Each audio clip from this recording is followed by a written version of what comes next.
రోమీలకు రాసినటువంటి పత్రిక మొదటి అధ్యాయం 1 నుండి 12 వచనాలు చదువుకుందాం. రోమీలకు రాసినటువంటి పత్రిక మొదటి అధ్యాయం 1 నుండి 12 వచనాలు చదువుకుందాం. యేసుక్రీస్తు దాసుడను అపోస్తలుడుగా నుండుటకు పిలువబడిన వాడును, దేవుని సువార్త నిమిత్తము ప్రత్యేకింపబడిన వాడునైన పౌలు, రోమాలో ఉన్న దేవుని ప్రియులకందరికీ అనగా పరిశుద్ధులుగా ఉండుటకు పిలువబడిన వారికి అందరికీ శుభమని చెప్పి వ్రాయునది. మన తండ్రి అయిన దేవుని నుండి ప్రభువైన యేసుక్రీస్తు నుండి కృపా సమాధానములు మీకు కలుగునుగాక. దేవుడు తన కుమారుడును మన ప్రభువునైన యేసుక్రీస్తు విషయమైన ఆ సువార్తను పరిశుద్ధ లేఖనముల యందు తన ప్రవక్తల ద్వారా ముందు వాగ్దానం చేసెను. యేసుక్రీస్తు శరీరమును బట్టి దావీదు సంతానముగాను, మృతులలో నుండి పునరుద్ధానుడైనందున పరిశుద్ధమైన ఆత్మను బట్టి దేవుని కుమారుడుగాను ప్రభావముతో నిరూపింపబడెను. ఈయన నామము నిమిత్తము సమస్త జనులు విశ్వాసమునకు విధేయులగునట్లు ఈయన ద్వారా మేము కృపను అపోస్తలత్వమును పొందితిమి. మీరును వారిలో ఉన్నవారై యేసుక్రీస్తు వారుగా ఉండుటకు పిలువబడి ఉన్నారు. మీ విశ్వాసము సర్వలోకమున ప్రచురము చేయుబడుచుండుటను బట్టి మొదట మీ అందరి నిమిత్తము యేసుక్రీస్తు ద్వారా నా దేవునికి కృతజ్ఞతాస్తుతులు చెల్లించుచున్నాను. ఇప్పుడేలాగైనను ఆటంకము లేకుండా మీ యొద్దకు వచ్చుటకు దేవుని చిత్తం వలన నాకు వీలు కలుగునేమో అని నా ప్రార్థనల యందు ఎల్లప్పుడూ ఆయనను బతిమాలు కొనుచు మిమ్మును గూర్చి ఎడతెగక జ్ఞాపకము చేసుకొనుచున్నాను. ఇందుకు ఆయన కుమారుని సువార్త విషయమై నేను నా ఆత్మయందు సేవించుచున్న దేవుడే నాకు సాక్షి. మీరు స్థిరపడవలనని, అనగా మీకును నాకును కలిగి ఉన్న విశ్వాసము చేత, అనగా మనము ఒకరి విశ్వాసము చేత ఒకరము ఆదరణ పొందవలనని ఆత్మ సంబంధమైన కృపావరమేదైనను మీకు ఇచ్చుటకు మిమ్మును చూడవలనని మిగులా అపేక్షించుచున్నాను అని అంటే. ఈ రోమా పత్రిక ధ్యానాలు మనం ప్రారంభం చేసి దాదాపు 8 వారాలు అవుతూ ఉంది. యూట్యూబ్లో మన ఛానల్లో ఈ విషయాలన్నీ కూడా ఒకదాని తర్వాత ఒకటి మనం ధ్యానం చేస్తూ ఉన్నాం. మొదటి 7 వచనాల్లో మనం మాట్లాడుకున్నప్పుడు పౌలు గారు, సువార్త, దేవుడు, క్రీస్తు, ఈ నలుగురు గురించి కూడా ఒక మూడు విషయాలు ఆ మొదటి 7 వచనాల్లో చెప్పబడ్డాయి. పౌలు గారి గురించి ఒక 3 విషయాలు చెప్పబడ్డాయి, సువార్త గురించి ఒక 3 విషయాలు చెప్పబడ్డాయి, దేవుడు గురించి ఒక 3 విషయాలు చెప్పబడ్డాయి, క్రీస్తు గురించి ఒక 3 విషయాలు చెప్పబడ్డాయి.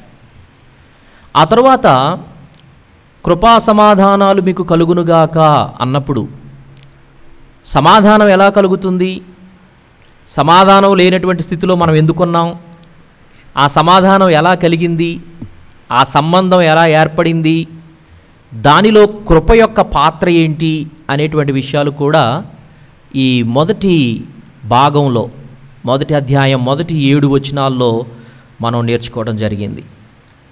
ఆ తర్వాత 8 నుండి 15 వరకు ఉన్నటువంటి వచన భాగాల్ని మొత్తంగా చూసినప్పుడు సహవాసంలో సాధకాలు, ఒక సంఘంలో లేదా ఒక సహవాసంలో ఒక వ్యక్తి ఇంకొక వ్యక్తితో, లేకపోతే ఒక విశ్వాసి ఇంకొక విశ్వాసితో ఎలాంటి సంబంధ బాంధవ్యాలను కలిగి ఉండాలా, సహవాసంలో ఒక విశ్వాసి ఇంకొక విశ్వాసికి ఇవ్వగలిగినటువంటి పరిచర్య ఏంటి, ఇవ్వాల్సినటువంటి పరిచర్య ఏంటి అనేటువంటి విషయాలు కూడా మనం మాట్లాడుకోవడం జరిగింది. మనం ప్రతి ఒక్కరి గురించి ఫెలోషిప్లో, అనగా సంఘంలో, సహవాసంలో కృతజ్ఞతాస్తుతులు చెల్లించేటువంటి వారంగా ఉండాలా. This is the first thing that we can do in our fellowship.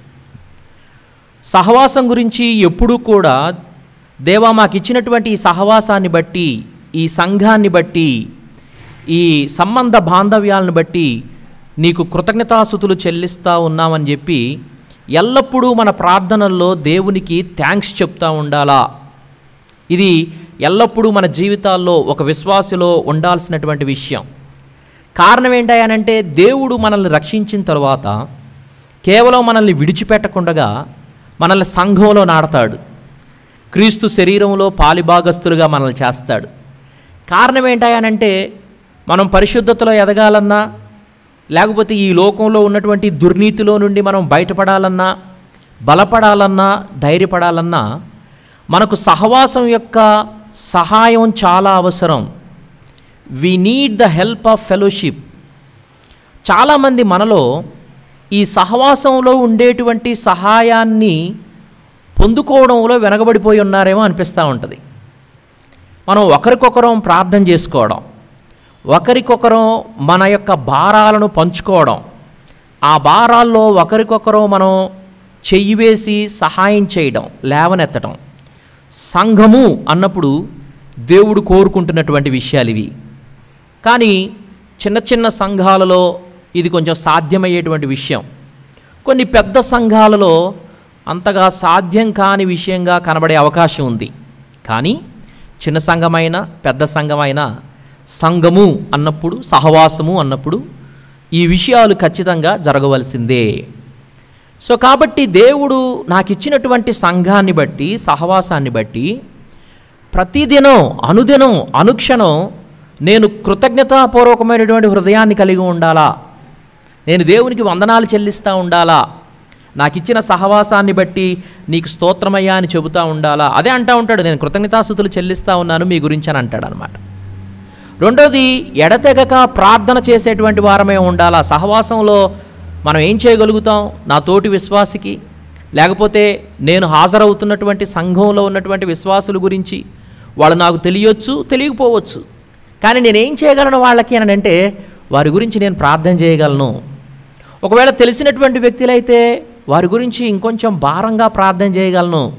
వారి యొక్క అవసరతలు తెలుసుకొని వారు ఎలాంటి ఇబ్బందుల్లో ఉన్నారో, అనారోగ్యంలో ఉన్నారో, ఇరుకుల్లో ఉన్నారో, లేదా దేనికోసమైనా వేచి చూస్తూ ఉన్నారా అన్నప్పుడు నా గురించి నేను ఎలాగూ ప్రార్థన చేసుకుంటానో అలాగే నా తోటి విశ్వాసి గురించి కూడా ప్రార్థన చేయగలిగిన వాడను, నేను చేయవలసిన వాడను, దానను.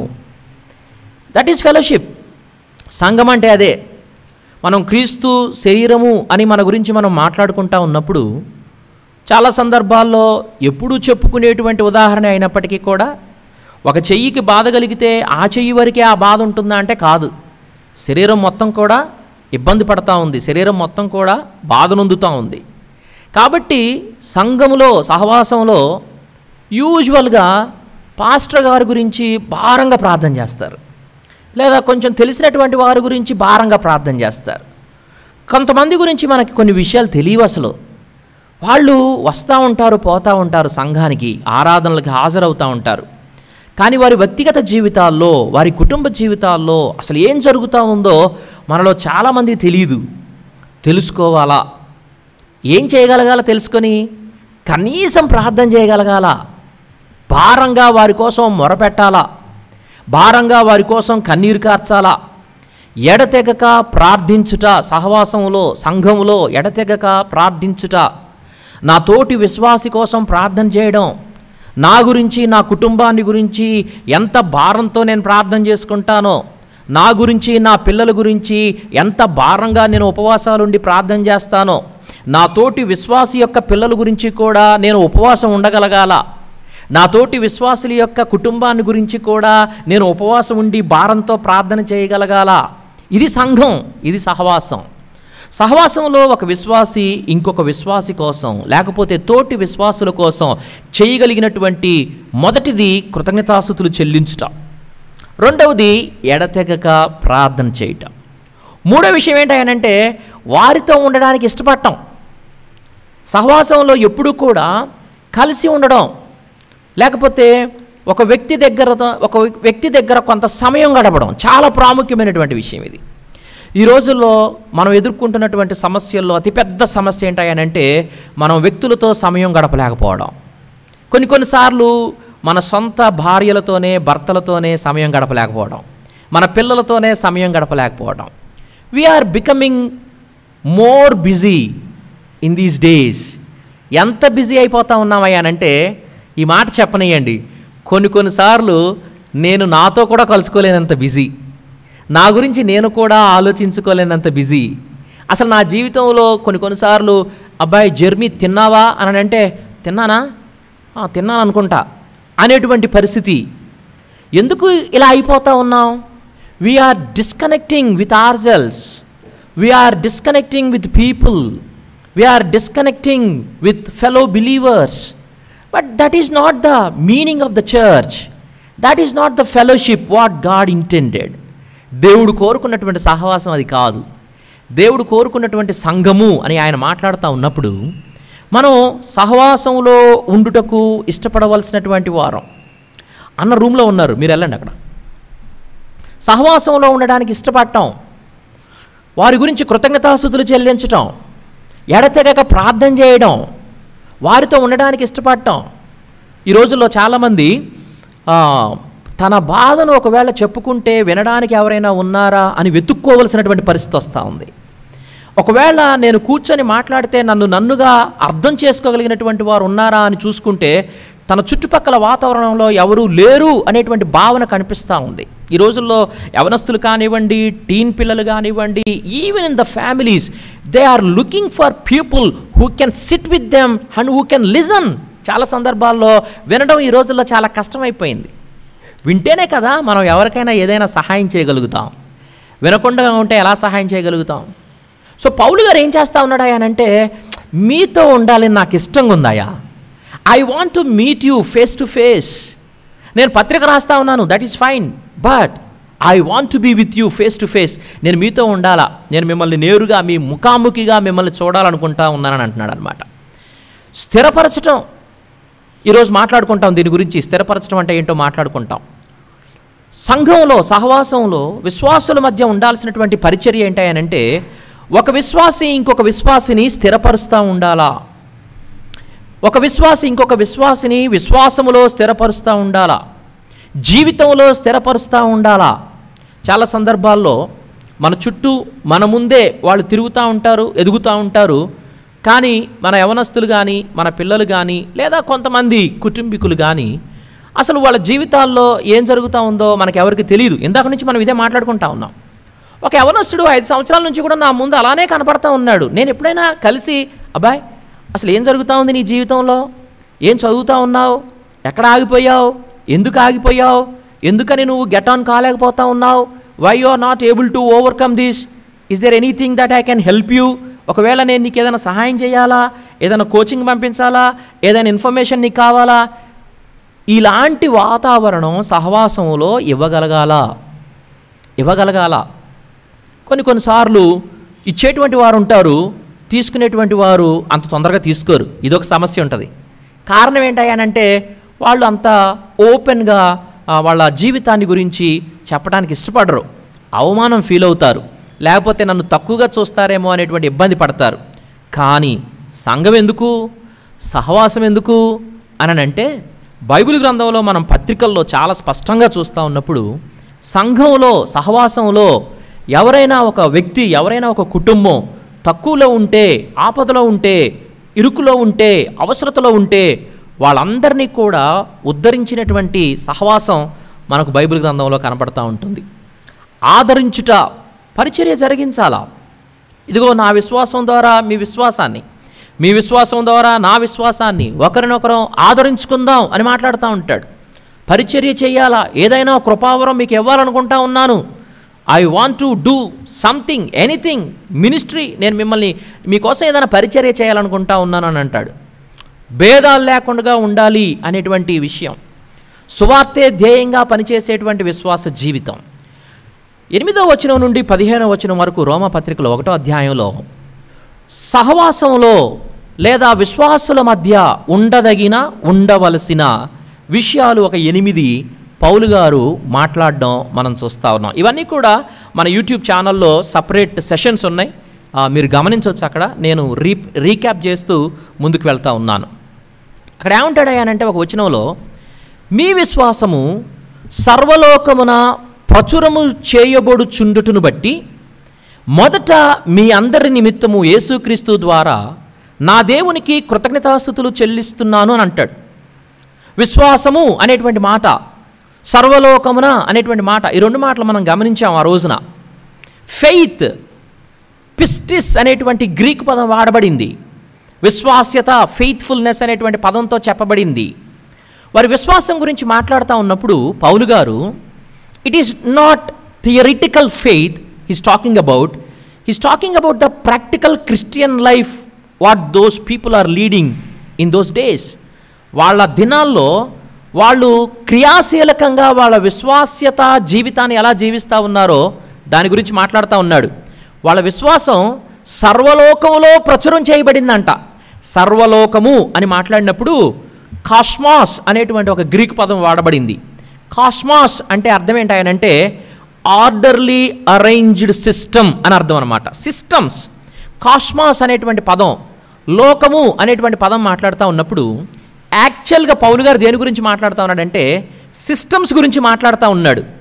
ఈ లోకంలో ఉండేటువంటి సిస్టమ్స్, అది పొలిటికల్ సిస్టమ్ కావచ్చు, ఎడ్యుకేషనల్ సిస్టమ్ కావచ్చు, లేకపోతే ఇంకా ఏదైనా సిస్టమ్ కావచ్చు, what ever may be the systems what we have today, లేకపోతే ఇన్ దోస్ డేస్, ఆ సిస్టమ్స్లో వాళ్ళ విశ్వాసము ప్రచురం చేయబడిందంట.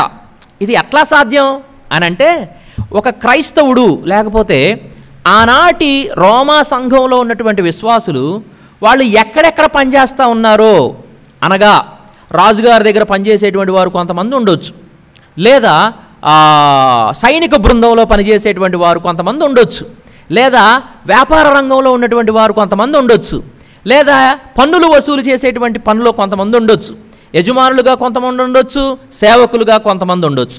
ఇట్లా రకరకాల ఏరియాల్లో క్రైస్తవులుగా పనిచేస్తూ ఉన్నప్పుడు ఒక క్రైస్తవుడు పనిచేస్తే ఎలా ఉంటుందో ఆ ప్రత్యేకతను చూపించారంట. విశ్వాసం ప్రచురం చేయబట్టం అంటే అది.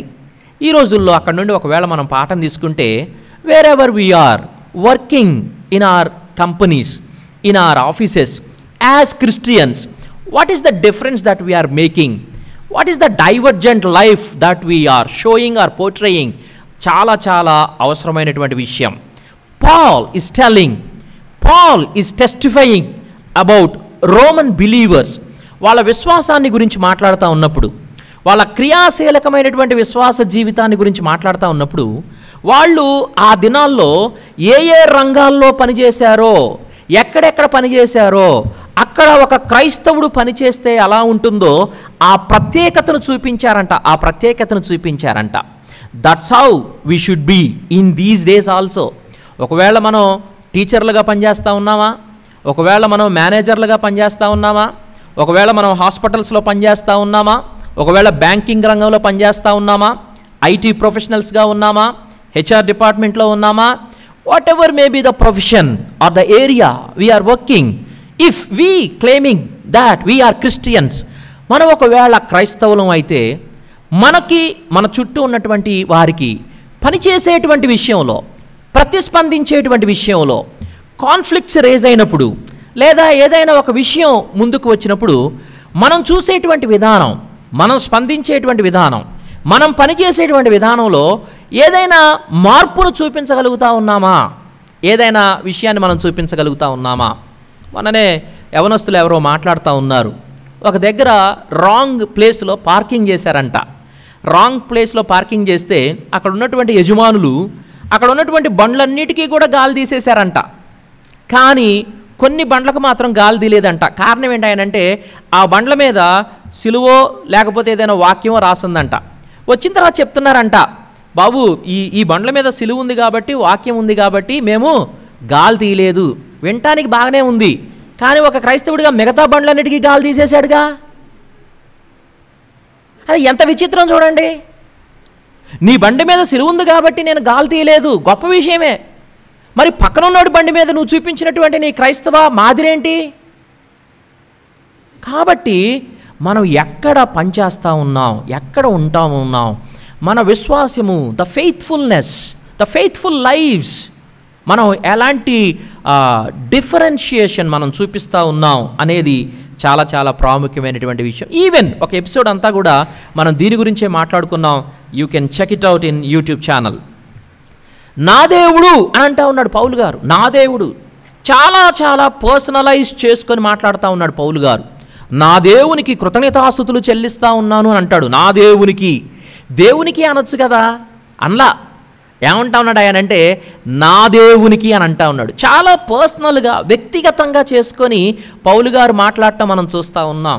ఎప్పుడు ఒక వ్యక్తి దేవుణ్ణి అంత వ్యక్తిగతంగా చేసుకొని మాట్లాడగలగుడు అంటే ఒక 5 విషయాలు చెప్పుకున్నాం ఆ రోజు. మళ్ళా జ్ఞాపకం చేస్తూ ఉన్నాను.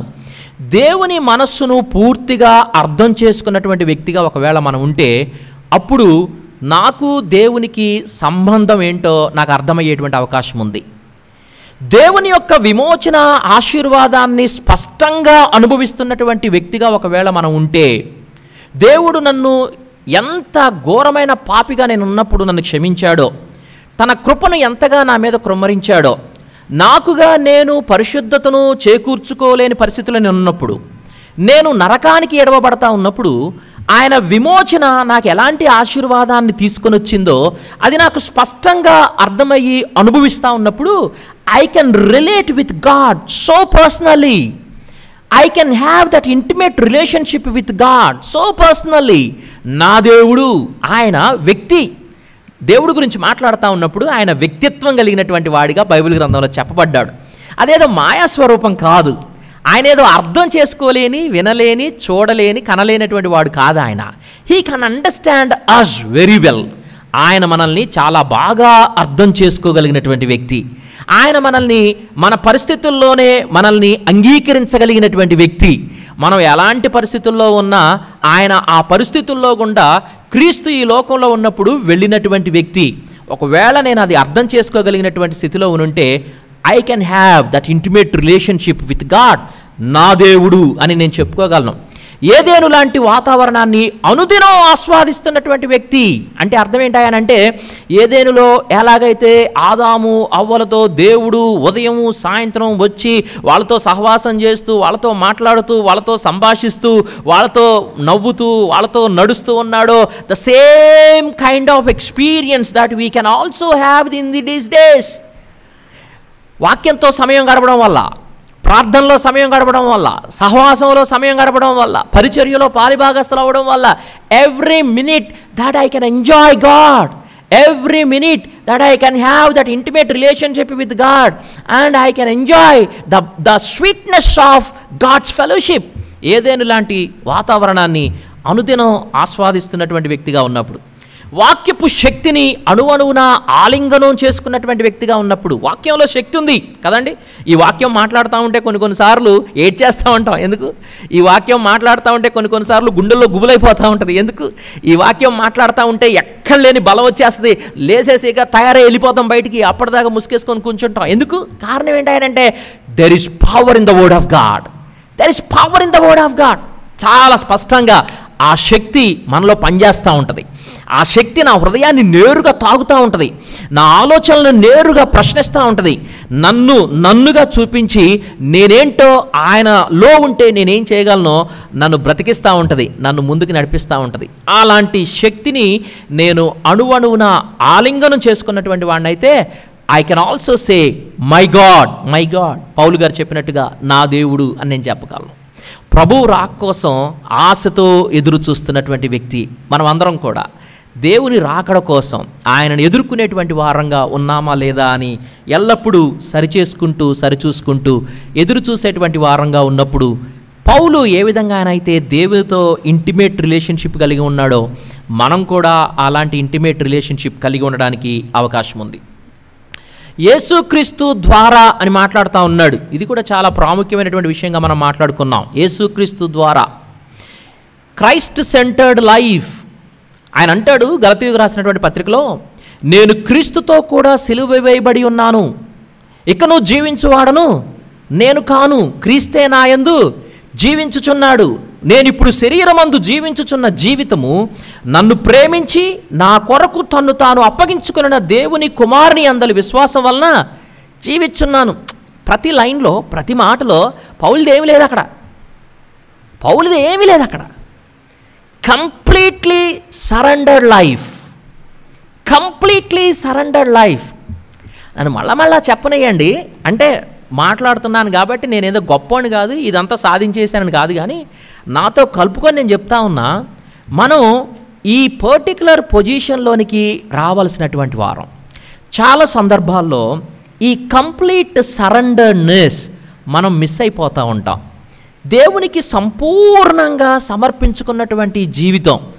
కాలేబు గురించి మాట్లాడుతూ ఉన్నప్పుడు రాయబడినటువంటి మాట, అతడు నిండు మనస్సుతో నన్ను వెంబడించాడు అని అంటాడు. నిండు మనస్సుతో, సంపూర్ణమైనటువంటి మనస్సుతో ఆ కాలేబు నన్ను వెంబడించాడు అని అంటాడు. Surrendered life, Christ centred life గురించి మాట్లాడుతూ ఉన్నప్పుడు, సాక్రిఫైస్డ్ లైఫ్, త్యాగపూరితమైనటువంటి జీవితం, సిగ్నిఫికెంట్ లైఫ్, గుర్తింపదగినటువంటి జీవితం. ప్రత్యేకించబడినటువంటి వాడిగా నేను ఉన్నప్పుడు నన్ను గుర్తిస్తూ ఉంటారు. అతన అలా మాట్లాడండి, అతన అలా చేయడండి, అతన అసలు మనం ఏ మాత్రం అనుకోవటానికి కూడా లేదండి అని అనుకోవాలి మన గురించి. అతనైతే అలాగనే చేస్తాడండి, ఆమె అంతేనండి బాబు అనుకోవద్దన్నమాట మన గురించి. Significant life, set apart life, ప్రత్యేకించబడినటువంటి జీవితం. మన గురించి ప్రజలు మాట్లాడుకోగలిగినటువంటి వారై ఉండాలా. క్రీస్తు కేంద్రిత జీవితం. పౌలు గారు తన జీవితంలో చాలా స్పష్టంగా చూపించినటువంటి జీవితం క్రీస్తు కేంద్రిత జీవితం మనందరం కూడా కలిగి ఉండాల్సినటువంటి వారం.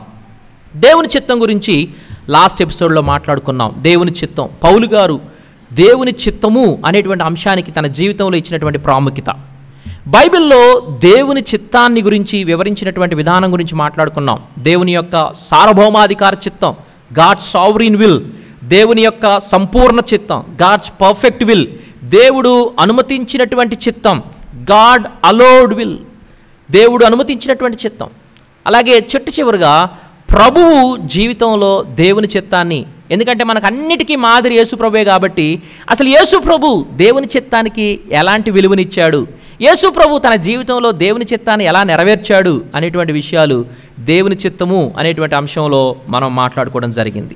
ఈ రోజున రోమీయులకు రాసినటువంటి పత్రిక 1వ అధ్యాయం 11-12 వచనాల్లో, మీరు స్థిరపడవలనని, అనగా మీకును నాకును కలిగి ఉన్న విశ్వాసము చేత, అనగా మనము ఒకరి విశ్వాసము చేత ఒకరము ఆదరణ పొందవలనని, ఆత్మ సంబంధమైన కృపావరం ఏదైనను మీకు ఇచ్చుటకు మిమ్మును చూడవలనని మిగుల అపేక్షించుచున్నాను అని అంటాడు. స్థిరపడవలనని మొదటి ప్రశ్న పెట్టుకున్నాం. స్థిరపడటం అంటే ఏంటి, దాని గురించి మాట్లాడాలనుకున్నాం. స్థిరపడవలనని అని మాట్లాడుతూ ఉన్నప్పుడు గ్రీకులో వాడబడినటువంటి పదం ఏంటాయనంటే స్టెరిజో అనేటువంటి పదం వాడబడింది. స్టెరిజో అనగా ఇంగ్లీష్లో స్ట్రెంగ్తెన్ అని అంటాడనమాట, బలపరచటం అనేటువంటి మాట. మీరు స్థిరపడవలనని అని పౌలు గారు మాట్లాడుతూ ఉన్నాడు. నేను మీ దగ్గరకు రావాలనుకుంటున్నానయ్యా, నేను చాలా ఆశపడతా ఉన్నాను మీ దగ్గరకు రావాలని, మిమ్మల్ని ఫేస్ టు ఫేస్ మీతో కొన్ని రోజులు ఉండాలని నేను ఇష్టపడతా ఉన్నాను. కారణం ఏంటంటే మీరు స్థిరపడాలని నేను ఆలోచన చేస్తూ ఉన్నా. తెలుగులో స్థిరపడవలనని అని రాశాడనమాట, ఇంగ్లీష్లో స్ట్రెంగ్తెన్ అనేటువంటి మాట వాడాడు, గ్రీక్లో స్టెరిజో అనేటువంటి పదం వాడాడు. ఏంటి ఈ పదం యొక్క అర్థం ఏంటాయనంటే, దాని యొక్క పిక్చర్ ఏంటాయనంటే లంగరు వేయబడినటువంటి ఓడ. ఒక ఓడకి లంగరు వేస్తే అక్కడ ఉన్నటువంటి నీటి కుదుపులకి గాలికి అది అటు ఇటు కదులుతూ ఉంటుంది, కానీ అది పడిపోవడం కానీ లేకపోతే వెళ్ళిపోవడం కానీ లేకపోతే గమ్యంలో నుండి దూరం వెళ్ళిపోవడం కానీ అక్కడ జరగదు. లంగరు వేయబడినటువంటి ఓడ లేకపోతే పడవకు ఉన్నటువంటి ప్రయోజనం ఏంటనంటే అది కదల్చబడకుండా ఉంటుంది. దానికి ఊతం ఇచ్చేలా ఆ లంగరు వేస్తారు. ఆ పడవ లేకపోతే ఓడ భద్రంగా ఉండేలా ఆ లంగరు వేయబడుతుంది. ఇంగ్లీష్లో యాంకర్డ్ లైఫ్ అని అంటారనమాట. Anchored life. హెబ్రీలకు రాసినటువంటి పత్రికలో మాట్లాడతాడు, మీరు ఎవరిలో లంగరు వేయబడ్డారు అని అంటే మీరు క్రీస్తులో లంగరు వేయబడ్డారు అని అంటాడనమాట. లంగరు వేయబడినటువంటి ఓడ, స్థిరపడడం అనేటువంటి మాటకు వాడబడిన గ్రీకు పదం యొక్క పిక్చరైజేషన్ ఏంటి అని అంటే లంగరు వేయబడినటువంటి ఓడ. అది కదల్చబడదు, అది అక్కడి నుండి పడిపోదు, అది చాలా స్థిరంగా ఉంటుంది, భద్రంగా ఉంటుంది. పౌలు గారు కూడా ఈ రోమా విశ్వాసులతో మాట్లాడుతూ ఉన్నప్పుడు, నేను మీ దగ్గరకు రావాలనుకుంటా ఉన్నా. ఎందుకు? నేను మీ దగ్గరకు వచ్చి నా విశ్వాసం వల్ల మీ విశ్వాసాన్ని, మీ విశ్వాసం వల్ల నా విశ్వాసాన్ని స్థిరపరచుకోవాలనుకుంటా ఉన్నా. ఎందుకు స్థిరపరచుకోవాలంటే ఎందుకు అంటే మనం అందరం కూడా మన విశ్వాసంలో కదల్చబడకుండా ఉండాలా, మనమందరం కూడా మన విశ్వాసానికి ఒకరికొకరు ఊతమిచ్చుకోవాలా, ఆధారంగా ఉండాలా. ఊతమిచ్చుకోవటం అంటే మనకు అందరికీ తెలుసు కదా, అక్కడ కుండీల్లో మొక్కలు ఉన్నాయి కదా, ఆ మొక్కలు అప్పుడప్పుడు గాలికి పడిపోతూ ఉంటాయి. ఆ బలం చాలినప్పుడు, లేకపోతే ఆ మట్టి అంత గట్టిగా లేనప్పుడు ఆ మొక్కలు పడిపోతూ ఉంటే తోటమాల ఏం చేస్తాడాయనంటే ఆ మొక్కలకు నిటారుగా ఒక పుల్లను పెట్టి కడతాడు. అదిగో దాన్ని ఆధారం ఇవ్వడం, లేకపోతే ఊతం ఇవ్వడం అని అంటారనమాట.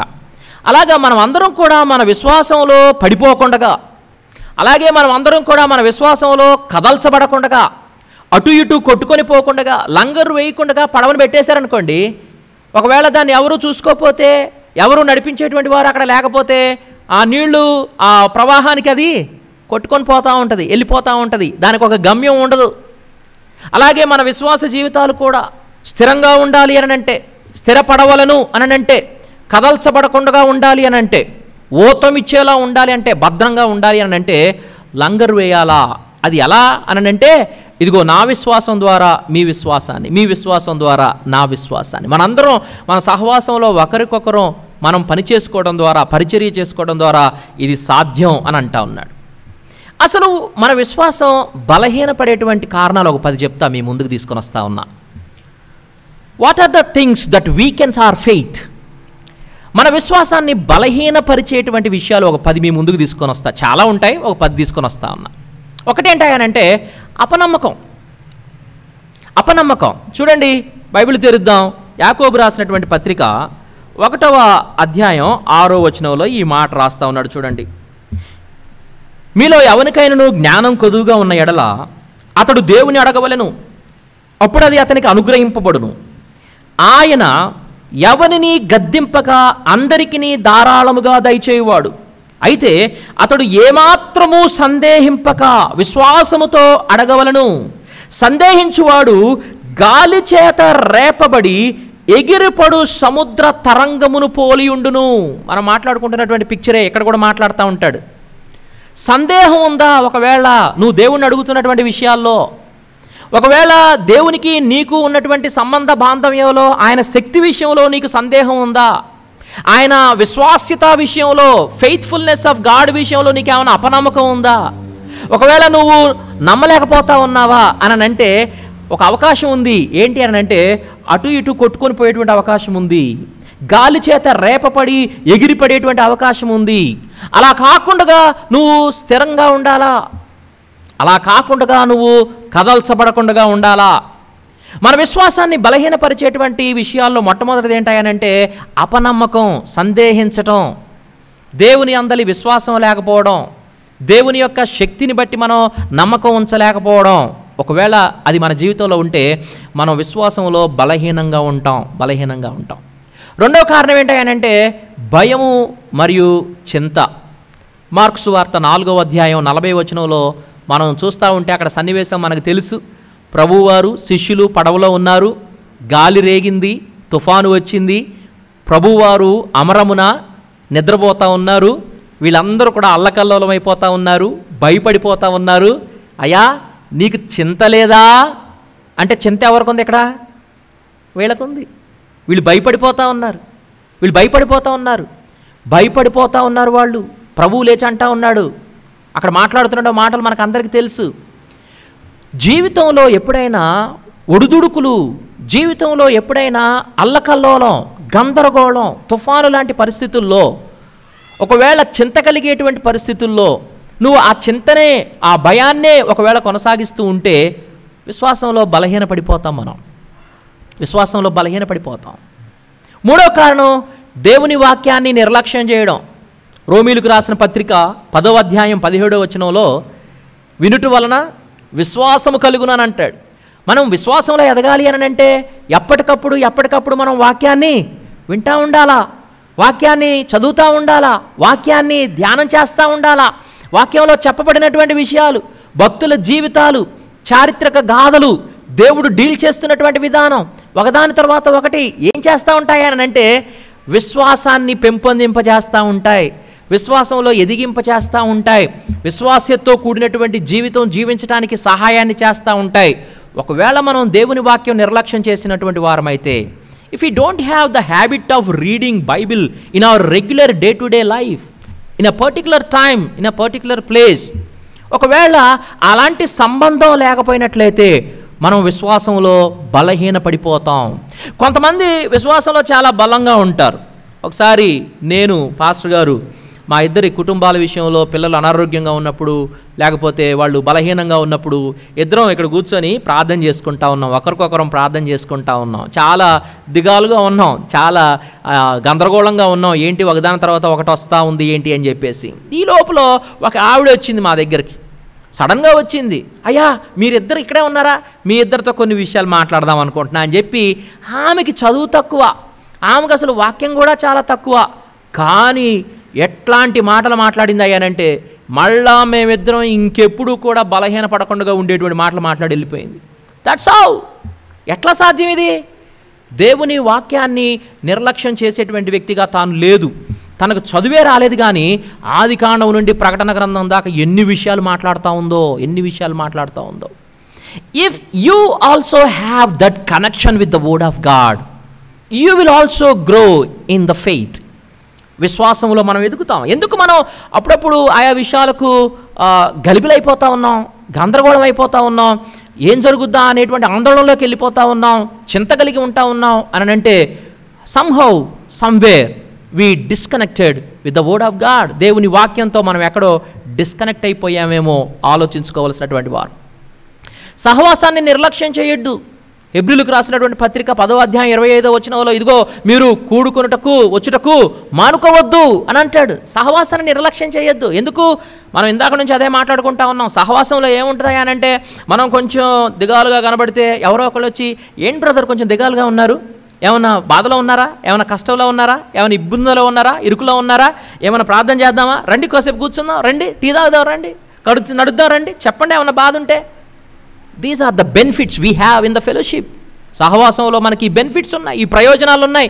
సహవాసాన్ని నిర్లక్ష్యం చేసినటువంటి వ్యక్తుల్లో కూడా విశ్వాసంలో బలహీనత మనం గమనించగలుగుతాం. 6వది, పరిస్థితుల మీద దృష్టిని కేంద్రీకరిస్తే. మత్తయి సువార్త 14వ అధ్యాయం 30వ వచనంలో మనం చూస్తూ ఉన్నాం. పేతురుని అన్నాడు, రా పేతురు నేనే, నువ్వు కూడా రా అన్నాడు. పేతురు నడుస్తూ ఉన్నాడు, నీళ్ళ మీద నడుస్తూ ఉన్నాడు. చుట్టూ ఉన్నటువంటి గాలిని చూడటం ఏమైపోయింది, మళ్ళా మునిగిపోతూ ఉన్నాడు. తెలిసిన విషయాలే. ఇవన్నీ కూడా చాలా సింప్లిఫై చేసి ప్రభువు మన ముందు పెట్టాడండి. చాలా సింప్లిఫై చేసి ప్రభువు మన ముందు పెట్టాడు. These are the very fine and profound examples that we can grow in our faith. పరిస్థితులను చూస్తే మునిగిపోతాం, పరిస్థితులను చూస్తే, చుట్టూ ఉన్నటువంటి పరిస్థితులను చూస్తే తప్పిపోతాం, ప్రభువు వైపు చూస్తే నడవగలుగుతాం. వెరీ సింపుల్ అప్లికేషన్ అక్కడ ఉంది మనకి. పరిస్థితులను చూస్తూ ఉంటే కూడా మనం విశ్వాసంలో బలహీన పడిపోయేటువంటి అవకాశం ఉంటుంది. కొన్నిసార్లు దేవుని సమయం వరకు సహనం ఉండదు మనకి. God has a plan for us. He has a perfect plan for all of us. He has his own time. ఆయన సమయం ఉంది ఆయనకి. మనకి ఎప్పుడు ఏది ఇవ్వాలో, ఏమి కలుగు చేయాలో మనకంటే బాగుగా ఆయన ఎరిగినటువంటి వాడు. చాలా సందర్భాల్లో ఆ సహనం లేకపోవడం వల్ల కూడా ఏం జరుగుతాయనంటే విశ్వాసంలో బలహీనమైపోతాం మనం. మనకందరికీ తెలుసు, విశ్వాసులకు తండ్రి అని పిలుచుకుంటున్నటువంటి వాడే ఇలాంటి పరిస్థితిలో వెళ్ళిపోయినట్టుగా మనం చూస్తూ ఉన్నాం. సమయం కోసం ఉండలేకపోయారు, సహనం చూపించలేకపోయారు. విశ్వాస బలహీనతతో కూడినటువంటి ఒక విషయాన్ని వాళ్ళ జీవితంలో దేవుడు మనకు మాదిరిగా పెడతా ఉన్నాడు. దేవుని సమయం కొరకు సహనం లేకపోవడం కూడా విశ్వాసంలో బలహీనమైపోవటానికి కారణమవుతూ ఉంది. తప్పుడు స్వరాలకు చెవినిస్తూ ఉంటాం. కొరింథీయులకు రాసిన పత్రిక 1వ పత్రిక 15వ అధ్యాయం 33వ వచనంలో చెడ్డ సాంగత్యం మిమ్మల్ని చెడగొడుతుంది అని అంటాడు. చెడు స్నేహితులు ఒకవేళ మనకున్నారా? వాక్యంతో సంబంధం లేనటువంటి స్నేహితులు మనకున్నారా? లోక ఆశలను దురాశలను కలిగి ఉన్నటువంటి స్నేహితులు మనలో ఉన్నారా? సంఘంలోనే వాళ్ళు ఏం చేస్తారా అని అంటే మీకు తప్పుడు స్వరాలు వినిపిస్తారు, తప్పుడు సలహాలు ఇస్తూ ఉంటారు, తప్పు మార్గంలో మిమ్మల్ని నడిపిస్తూ ఉంటారు. అప్పుడు కూడా మనం విశ్వాస జీవితాలను జీవించడానికి అక్కడ మనకు అవకాశం ఉండదు, బలహీనులమైపోతాం. దేవుని విశ్వాస్యతను మర్చిపోతాం. కీర్తన 78:11 ఇశ్రాయేలు గురించి మాట్లాడుతూ ఉంటాడు. వాళ్ళకి ఎన్ని కార్యాలు చేశానో వాళ్ళు అవన్నీ కూడా మర్చిపోయారు. ఆల్రెడీ 60 సంవత్సరాలు ఉన్నాయి ఇప్పుడు మనకి, 40 సంవత్సరాలు ఉన్నాయి ఇప్పుడు మనకి. ఈ 40 సంవత్సరాల్లో 60 సంవత్సరాల్లో there are so many miracles and wonders that we have experienced. కానీ మళ్ళీ ఈరోజు ఏదన్నా గలిబిలి వచ్చిందా కంగారైపోతాం. అంతకుముందు దేవుడు ఇంతకన్నా గొప్ప దాంట్లో నుండి బయటేశాడు, అంతకన్నా దేవుడు ఇంతకుముందు అనేకమైనటువంటి విషయాల్లో నుండి దారి చూపించాడు. అవన్నీ మర్చిపోతాం. దేవుని విశ్వాస్యతను మర్చిపోతే కూడా విశ్వాసంలో బలహీన పడిపోతాం. చివరిది నులివెచ్చనటువంటి స్థితి. మనకందరికీ తెలుసు, ప్రకటన గ్రంథం 3వ అధ్యాయం 15-16 వచనాల్లో, ఇదిగో మీరు వెచ్చగానైనా ఉండండి, చల్లగానైనా ఉండండి, నులివెచ్చని స్థితిలో ఉండొద్దు అని అంటా ఉన్నాడు. నులివెచ్చని స్థితిలో ఉంటే కూడా విశ్వాసంలో బలహీనమైపోతాం, ఎండిపోయిన చెట్టులాగా అయిపోతాం, కుళ్ళిపోయిన చెట్టులాగా అయిపోతాం, ఎవరికి పనికిరానటువంటి వారిలాగా అయిపోతాం. గమనించవలసినటువంటి వారు.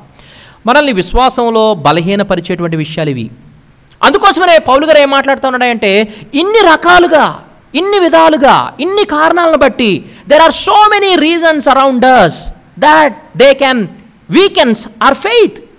మనల్ని విశ్వాసంలో ఎదగనీయకుండా చేసేటువంటి విషయాలు మన చుట్టూ మస్తున్నాయి. మనల్ని విశ్వాసంలో బలహీనపరిచేటువంటి విషయాలు మన చుట్టూ అనేకం ఆవరించుకొని ఉన్నాయి. ఇలాంటి పరిస్థితుల్లోనే నేను మీ దగ్గరకు వద్దాం అనుకుంటా ఉన్నా. ఎందుకనంటే మిమ్మల్ని స్ట్రెంథెన్ చేయడానికి, మిమ్మల్ని స్థిరపరచడానికి, నా విశ్వాసం ద్వారా మిమ్మల్ని, మీ విశ్వాసం ద్వారా నన్ను స్థిరపరచుకోవడానికి నేను వద్దాం అనుకుంటా ఉన్నా. ఈ స్థిరపరచడం అనేటువంటి మాట బైబిల్ గ్రంథంలో ఇంకెక్కడెక్కడ వాడాడో ఒక 3 ఎగ్జాంపుల్స్ మీకు చూపించి ఈరోజు నా మాటలు ముగిచ్చేస్తాను నేను. లూకాసు వార్త 22వ అధ్యాయం 31-32 వచనాల్లో ఈ మాటలు మాట్లాడాడు. సీమోను, సీమోను, ఇదిగో సాతాను మిమ్మను పట్టి గోధుమల వలె జల్లించుటకు మిమ్మను కోరుకొనెను గాని నీ నమ్మిక తప్పిపోకుండానట్లు నేను నీ కొరకు వేడుకొంటిని. నీ మనస్సు తిరిగిన తరువాత నీ సహోదరులని స్థిరపరచుము. సేమ్ వర్డ్ ఇక్కడ కూడా వాడబడింది, స్థిరపరచటం. యేసుప్రభు ఆ పనే చేస్తూ ఉన్నాడు. ఇక్కడ యేసుప్రభు ఏం చేస్తూ ఉన్నాడు అనంటే, పేతురు విషయంలో, శిష్యుల విషయంలో వాళ్ళని స్థిరపరుస్తూ ఉన్నాడు, స్ట్రెంథెన్ చేస్తూ ఉన్నాడు. ఏం జరిగిందంట? సాతాను మిమ్మును పట్టి గోధుమల వలె చల్లించాలనుకున్నాడు, కానీ మీ నమ్మిక తప్పిపోకుండానట్లు నేను మీ కొరకు వేడుకొంటిని. ఒక విశ్వాసి ఇంకొక విశ్వాసిని ఎలా స్థిరపరుస్తాడనంటే, ఇదిగో ఇలా స్థిరపరుస్తాడు. అపవాది మన చుట్టూ ఉన్నటువంటి వారిని వాడి చేతిలో విక్టిమ్స్గా చేసుకుంటా ఉంటాడు. గమనించండి, మన చుట్టూ ఉన్నటువంటి వారిలో మనకు తెలిసినటువంటి వారే త్రాగుబోతులు ఉంటారు, వ్యభిచారులు ఉంటారు, పాపంలో నుండి బయటకు రాలేనటువంటి వారు ఉంటారు, బలహీనమైనటువంటి పరిస్థితుల్లో ఉన్నటువంటి వారు ఉంటారు, లేకపోతే కొన్ని విషయాల్లో వాళ్ళు దైవ సంబంధమైనటువంటి జీవిత విధానం లేనటువంటి వారు ఉంటారు. వాళ్ళు మన పక్కనే ఉంటారు, సంఘంలోనే ఉంటారు. వాళ్ళందరూ కూడా యాక్చువల్గా they are all victims in the hands of Satan. సాతాను వాళ్ళందరినీ కూడా గోధుమల వలె జల్లించాలని వాడు జల్లెడ పట్టుకొని ఉన్నాడు. వాడు ఏం చేయగలుగుతావు? ఒక ఫెలో బిలీవర్గా నువ్వు ఎలా స్థిరపరుస్తావు ఆ వ్యక్తిని అని అంటే, ఒక విషయం ద్వారా ఏంటనంటే, ఇదిగో నేను నీ కొరకు వేడుకొన్నాను, ప్రార్థన చేయడం ద్వారా. whenever you see a person who is going against God, whenever you see a person, a family, they are not in line with the word of God, whenever you see a person talking very quite differently against with the word of God, pray for them. ప్రార్థన చేయండి వాళ్ళ కోసం. That's how you can strengthen them. అలాగున వాళ్ళని స్థిరపరచడానికి అవకాశం ఉంటుంది. చాలా సందర్భాల్లో మనం ఇలా చేయలేకపోయావేమో ఆలోచించుకోవాల్సినటువంటి వారం. సహవాసంలో ఉండాల్సినటువంటి ఒక మాధుర్యం గురించి మాట్లాడుతూ ఉన్నా, సహవాసంలో ఉండాల్సినటువంటి ఒక సౌందర్యం గురించి మాట్లాడుతూ ఉన్నా. చాలా సందర్భాల్లో we want to gossip about them, we want to comment on them, we want to corner them, we want to do something against them. And we want to see with a judgmental heart, with a judgmental eyes. But actually, in the fellowship, what we need to do అని అంటే ప్రభువు నేర్పిస్తూ ఉన్నాడు. ఇదిగో అసలు మిమ్మల్ని వాడు జల్లెడ పట్టాలనుకున్నాడయా, మిమ్మల్ని అందరినీ జల్లెడ పెట్టి అసలు మీరు ఎవడు ఏంటో తేల్చేయాలనుకున్నాడు. వాడు ఎగిరిపోయేది ఎంతమంది, నిలిచిపోయేది ఎంతమంది వాడు చూడాలనుకున్నాడు. ఇలాంటి వాళ్ళు ఉంటారు. ఎగిరిపోయే వాళ్ళే చాలామంది ఉంటారు. ఆ పరిస్థితుల్లో, ఆ పర్టికులర్ పరిస్థితుల్లో నిజంగా సాతాను జల్లెడ పడితే అందరు ఎగిరిపోతారు. కానీ ప్రభు ఏం చేశాడంట, నేను మీ కొరకు వేడుకొన్నాను అనేటువంటి మాట దగ్గర రాయబడినటువంటి మాట. అంతకుముందు ఆయన చేసినటువంటి ప్రార్థన ఎలాంటి ప్రార్థన చేశాడు ఆయనంటే, ఆయన మహారోదనముతోనూ యాచనలతోనూ ప్రార్థనలతోనూ ఆయన బతిమలాడుకున్నాడంట. అట్లా ప్రార్థన చేయాలా. ఈ రోజుల్లో ఇలాంటి ప్రార్థనలు, ఒక విశ్వాసి గురించి ఇంకొక విశ్వాసి, తోటి విశ్వాసులు పాపంలో ఉన్నప్పుడు, తోటి విశ్వాసులు విశ్వాసంలో బలహీనులుగా ఉన్నప్పుడు వారి గురించి ప్రార్థన చేసేటువంటి వారు తక్కువైపోయారు. జడ్జిమెంటల్గా మాట్లాడటం ఎక్కువైపోయింది, కార్నర్ చేయటం ఎక్కువైపోయింది, చులకనగా చేసి మాట్లాడటం ఎక్కువైపోయింది. After all, let me tell you this truth, after all God has same plan what he has with you, with them also. వాళ్ళు కూడా రేపు నిత్యత్వంలో నాతో ఉంటారు కదా, వాళ్ళని ఎట్లా విడిచిపెడదాం? ఇక్కడ వాళ్ళు కూడా నిత్యత్వంలో నాతో ఉండాల్సినటువంటి వాళ్ళు కదా. వాళ్ళ గురించి కూడా గోజాడి ప్రార్థన చేయవలసినటువంటి వారు. ఒక విశ్వాసి ఇంకొక విశ్వాసిని ఎలా స్థిరపరుస్తాడు? విశ్వాసంలో బలహీనపడేటువంటి విశ్వాసంలో ఉన్నప్పుడు ఒక విశ్వాసి ఇంకొక విశ్వాసిని ఎలా స్థిరపరుస్తాడు అని అంటే ప్రార్థన చేయడం వల్ల. అది చాలా భారంగా, హృదయపూర్వకంగా, యథార్థంగా వారి గురించి ప్రార్థన చేయడం వల్ల ఇంకొక విశ్వాసిని స్థిరపరిచేటువంటి అవకాశం ఉంటుంది. తీర్పు తీర్చేటువంటి విధంగా మాట్లాడడము, చులకనగా చేసి మాట్లాడము, హేళనగా చేసి మాట్లాడము, కామెంట్స్ మాట్లాడము, గాసిపింగ్ చేయడము, ఇవన్నీ కూడా పక్కన పెట్టాలా. ఎందుకనంటే యు ఆర్ ఎ బిలీవర్. నువ్వు నేను విశ్వాసం, క్రీస్తు శరీరంలో మనం అందరం కూడా పాలిభాగస్తులం. It is our mandate responsibility to pray for our fellow believer who is weaken in his faith, in our faith. రెండవది, తెస్సలోనికీయులకు రాసినటువంటి పత్రిక, మొదటి పత్రిక 3వ అధ్యాయం 2వ వచనంలో అక్కడ కూడా మాట్లాడుతూ ఉన్నాడు. ఈ శ్రమల వలన ఎవడునూ కదిలింపబడకుండానట్లు. ఇందాక మనం మాట్లాడుకున్నాం కదా, లంగరు వేయబడినటువంటి వాడ కదల్చబడదు. లంగరు వేస్తే అది కదల్చబడదు, లంగరు లేకపోతే అది కదులుతూ ఉంటుంది, అది అటు ఇటు కొట్టుకొని పోతూ ఉంటుంది. ఈ శ్రమల వలన ఎవడు కదిలింపబడకుండానట్లు మిమ్మును స్థిరపరచుటకు, మీ విశ్వాస విషయమై మిమ్మును హెచ్చరించుటకు మన సహోదరుడగు క్రీస్తు సువార్త విషయంలో దేవుని పరిచారకుడనైన తిమోతిని పంపితిని. ఇక్కడ కొంతమంది విశ్వాసులు ఉన్నారు. ఈ విశ్వాసులు కదల్చబడతా ఉన్నారు.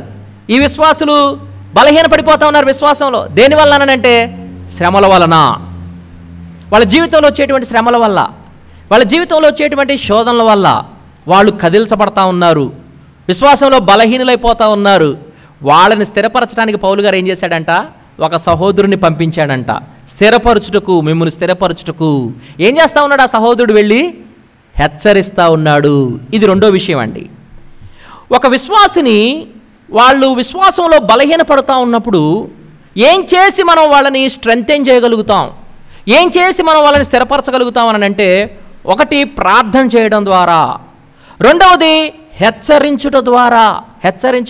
హెచ్చరించుట అనేటువంటి మాటకు గ్రీకు పదం ఇక్కడ పారాకెలియో అనేటువంటి మాట వాడబడింది. పారాకెలియో అని అంటే to call near to God. పారాకెలియో అనేటువంటి మాట పారాక్లిటాస్ అనేటువంటి గ్రీకు పదం, పరిశుద్ధాత్ముడికి ఆ సహాయానికి ఆదరణకర్తకు వాడబడినటువంటి ఒక గ్రీకు పదం. అనగా ఆత్మదేవునికి దగ్గరగా వారిని పిలిచేటువంటి పరిచర్య చేయడం హెచ్చరించడం అని అంటే. హెచ్చరించడం అని అంటే జర్మయ అయిపోతావు నువ్వు జాగ్రత్త అంటాం కాదు. అబ్బాయి, శ్రమలు వస్తాయా, శోధనలు వస్తాయి, ఇబ్బందులు వస్తాయి, అట్లాగని చెప్పేసి దూరం వెళ్ళిపోతావా దేవుడికి? దేవుని మీద కోపం పెట్టుకుంటావా? కొంతమంది దేవుని మీద కోపం పెట్టుకుంటారు. ఒకదాని తర్వాత ఒకటి వాళ్ళ జీవితంలో వస్తూ ఉంటే నేను చాలాసార్లు చెప్పాను, మళ్ళీ చెప్తా ఉన్నాను. నాకు ఒక ఫ్రెండ్ ఉన్నాడు. పెళ్లి కాకముందు నుండి కూడా చాలా నలిగిపోతా ఉన్నాడు. కానీ పెళ్లి చేసుకోవాలి కాబట్టి పెళ్లి చేసుకున్నాడు. పెళ్లి చేసుకున్న తర్వాత కూడా ఇంకా నలిగిపోతూ ఉన్నాడు. అన్ని వైపుల నుండి ఇబ్బందులు ఎదురవుతూ ఉన్నాయి. ఆర్థికపరమైన ఇబ్బందులు, భార్యతో ఇబ్బందులు, కుటుంబపరమైన ఇబ్బందులు, పిల్లలతో ఇబ్బందులు, అన్ని ఇబ్బందులు వస్తూ ఉంటే నేను ఇంత నమ్మకంగా ఉంటే కూడా దేవుడు నాకు ఇట్లా ఎందుకు చేస్తా ఉన్నాడు, నేను ఇప్పుడు దేవుణ్ణి ఏడిపియాలా అని చెప్పేసి బార్ షాప్లో కూర్చున్నాడు. పోయి బార్ షాప్లో కూర్చొని ఏంటి తన ఆలోచన ఏంటి అంటే, నేను తాగితే పరిశుద్ధాత్ముడు దుఃఖపడతాడు కాబట్టి నేను దేవుణ్ణి ఏడిపించాలి, ఇప్పుడు నేను దేవుణ్ణి ఏడిపించాలా. అలాంటి వారు కూడా ఉంటారు. మనకు తెలిసినటువంటి మన సంఘంలోనే ఒకసారి జరిగింది. ఒక ఆయన తన కుటుంబంలో జరిగినటువంటి దాన్ని బట్టి దేవుడి మీద చాలా కోపం వచ్చింది. అయ్యగారు నాకు దేవుడి మీద ఎంత కోపం వచ్చిందనంటే అని అన్నాడు. ఒకసారి ఇంటికి వెళ్తే శ్రమలు కొన్నిసార్లు, శోధనలు కొన్నిసార్లు, ఇబ్బందులు కొన్నిసార్లు ఏం చేస్తాయి అని అంటే మనల్ని విశ్వాసంలో బలహీనపరచడమే కాదు, మనల్ని విశ్వాసంలో నుండి తొలగిపోయేటట్లుగా చేస్తాయి. ప్రియమైనటువంటి వారు, అలాంటి వారిని ఏం చేయాలంట? హెచ్చరించాలా. ఎలా స్థిరపరుస్తాం? ఎలా స్ట్రెంథెన్ చేస్తాం? హెచ్చరించుట వలన. టు కాల్ నియర్, వాళ్ళని దేవునికి దగ్గరగా పిలవడం, హెచ్చరించడం. మూడవది, ఇప్పుడు మనం మాట్లాడుకుంటున్నటువంటి రోమా పత్రికలో 1వ అధ్యాయంలో, మీరు స్థిరపడవలనని, అనగా మీకును నాకును కలిగి ఉన్న విశ్వాసము చేత మనము ఒకరి విశ్వాసము చేత ఒకరు ఆదరణ పొందవలనని, ఆత్మ సంబంధమైన కృపావరమైదైనను మీకు ఇచ్చుటకు మిమ్మల్ని చూడవలనని. ఇది మూడవ విధానం. మొట్టమొదటిది ప్రార్థన చేయడం, రెండవది హెచ్చరించడం, మూడవది వాళ్ళతో ఉండడం. విశ్వాసంలో బలహీనంగా ఉన్నటువంటి వారితో సమయాన్ని గడపడం, వారితో పదే పదే కలవడం, వారితో పదే పదే మాట్లాడడం, వారితో పదే పదే ఇన్పర్సన్గా వాళ్ళతో కలిసి వారి మాటలు వినడం, వారికి ప్రార్థనా సహాయం అందించడం, వాక్యాన్ని చెప్పడం. That's how we can help them to come out from the weakness of their faith. వాళ్ళ ఫెయిత్లో వాళ్ళు వీకెన్గా ఉన్నప్పుడు వాళ్ళని బయటికి తీసుకురావడానికి అవకాశం ఉంటుంది. స్థిరపరచడం, పౌలు గారు మాట్లాడుతున్నటువంటి మాట, ముగిస్తున్నాను నా మాటలు. స్థిరపరచాలా. మన చుట్టూ మన విశ్వాసాన్ని బలహీనపరిచేటువంటి విషయాలు చాలా ఉన్నాయి. విశ్వాసంలో నుండి మనల్ని తొలగింపజేసేటువంటి విషయాలు చాలా ఉన్నాయి. ఎట్లా ఒక విశ్వాసి ఇంకొక విశ్వాసిని స్థిరపరుస్తాడు, లేకపోతే స్ట్రెంథెన్ చేస్తాడు అని అంటే చూస్తూ ఉన్నాం. పేతురు గారి విషయంలో ప్రభువుని చెప్తున్నటువంటి మాట, నేను మీ గురించి వేడుకొన్నాను, ప్రార్థన చేయండి, దయచేసి ప్రార్థన చేయండి. ఎవరైనా పాపంలో ఉన్నటువంటి వారు మీ చుట్టూ ఉన్నారా? ఎవరైనా బలహీనతలో ఉన్నటువంటి వారు మీ చుట్టూ ఉన్నారా? ఎవరైనా విశ్వాసంలో వారి యొక్క పాపాన్ని బట్టి బలహీన పడిపోయి విశ్వాసంలో జారిపోయినటువంటి వారు ఎవరైనా ఉన్నారా మీ చుట్టూ? వారి గురించి రోదనతో యాచనలు చేస్తూ ప్రభు తన చెమట రక్త బిందువులుగా మారిపోయిందంట. అక్కడ రాయబడినటువంటి మాట. అంత ప్రార్థన చేశాడు ఆయన, అంత ప్రార్థన చేశాడు. ప్రార్థన చేయవలసినటువంటి వారం. జడ్జిమెంటల్ హార్ట్ కానివ్వండి, గాసిపింగ్ కానివ్వండి, వాళ్ళని తక్కువ చేసి చూడటం కానివ్వండి, కార్నర్ చేసి మాట్లాడటం కానివ్వండి, వాళ్ళని పక్కన పెట్టినట్టుగా కానివ్వండి, ఎక్స్కమ్యూనికేట్ చేసినట్టుగా కానివ్వండి, ఇలాంటిది క్రైస్తవ వాతావరణం కాదు. వారి గురించి ప్రార్థన చేయాలి. వారి పాపాన్ని ఒప్పుకొని బయటపడి వారి యొక్క బలహీనతలో నుండి బయటికి వచ్చేలాగున వారి గురించి ప్రార్థన చేయవలసినటువంటి వారు. రెండవది, ఇదిగో శ్రమల వల్ల, శోధనల వల్ల విశ్వాసంలో బలహీనలైపోతారు. కొంతమంది ఇబ్బందులు తట్టుకోలేరు, వాళ్ళు దేవుని మీద కోపం వస్తూ ఉంటుంది వాళ్ళకి. అలాంటి వారిని హెచ్చరించాలా, దేవుని దగ్గరగా వాళ్ళని తీసుకురావాలా, అర్థం చేయించాలా. ఆదరణకర్త ఏం చేస్తాడయ్యానంటే, ఇదిగో మీకు నేనేం బోధించానో అవే మీకు బోధిస్తూ ఉంటాడు, జ్ఞాపకం చేస్తూ ఉంటాడు. By teaching them the truths of Bible. వాళ్ళని దేవుని దగ్గరకు తీసుకురావాలా. మూడవది, వాళ్ళతో సమయం గడపాలా. వాళ్ళకి సమయం ఇవ్వాలా. వినడానికి సమయం ఇవ్వాలా. వారితో మాట్లాడడానికి సమయం ఇవ్వాలా. వారిని గాడ్లీ కౌన్సిల్ ద్వారా, దేవుని వాక్యం ద్వారా వారి యొక్క బలహీనమైన విశ్వాసంలో నుండి వాళ్ళని బలపరచాలా. ఈలాగున మనం విశ్వాసుల మధ్య చేసుకోవలసిన పరిచర్య, ఒకరు బలహీనంగా ఉన్నప్పుడు వారిని స్థిరపరిచేటువంటి పరిచర్య మనం చేయాల్సినటువంటి వారం. అది పౌలు గారు మనకు నేర్పిస్తూ ఉన్నాడు. ఈ మాటలు చేత దేవుడు మనల్ని ఆశీర్వదించునుగాక.